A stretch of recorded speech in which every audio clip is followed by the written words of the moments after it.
Let's discuss the cold case of Sherry Harbeke. Sherry was only 20 years old when she disappeared on April 8, 1979. Prior to Sherry's disappearance, she had reported a peeping Tom and a threatening phone call to her coworker at the MGM Grand. The MGM Grand is now what is known as the GSR in Reno. Sherry went to stay with her brother after that incident and was reported missing after she did not show up for a rock concert that she had a ticket to. So it sounds to me that Sherry was a pretty reliable person. This was kind of out of the norm. So her family put up a $5,000 reward. They put what she was last seen wearing, basically any information that they knew or had. Remember, back in those days, they did not have the internet. They didn't have a way to get this information out quickly. It was all through newspaper articles or radio stations.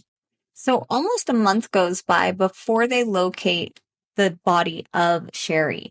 And when they located her body, it was severely decomposed with a twin mattress placed over top. Now, she was located in the back of the bar. This used to be called Black Springs Bar. There is a sign on it now that says private club, so I'm not sure what it is any longer. So the area that she would have been located would have been somewhere back here. It doesn't necessarily state specifically where. So I just tried to get like a glimpse of the entire area. Now, mind you, some of these houses or buildings would not have been there in the late 70s and early 80s. So it could have been any of this area. But the fact that they refer to it specifically as Black Springs Bar, I believe it would be right here within this area. Law enforcement stated that the location of her body was of equal distance to where her car was found abandoned off of Old 395 and the location of her home. Now, if she was being stalked or she did have a peeping Tom, which pretty much are one and the same, then she most definitely would have somebody that probably knew exact coordinates as to, the proximity of her home and such. She lived in Skyline Mobile Home Park. I will touch on many cases surrounding that mobile home park and this area in general, because like I mentioned before, some of these cases are very similar. And when you take a step back, it's hard to believe that nobody has been caught for these. Sadly, it appears that Sherry's mother and father have since passed and have passed without thinking or knowing that their daughter will get any justice.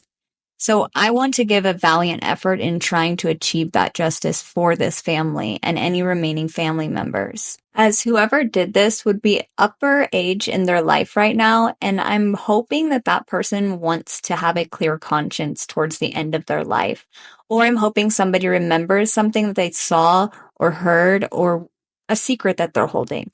That is my hope here, is that these cases can be solved and these families can finally have justice for their loved one that was taken away from them.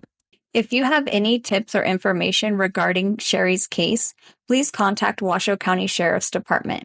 If for whatever reason you do not feel comfortable contacting law enforcement, please feel free to contact me on my email at cc@cctv.co. I will make sure that information gets passed on to authorities so that this victim can receive her justice. Sherry's cause of death was a gunshot wound.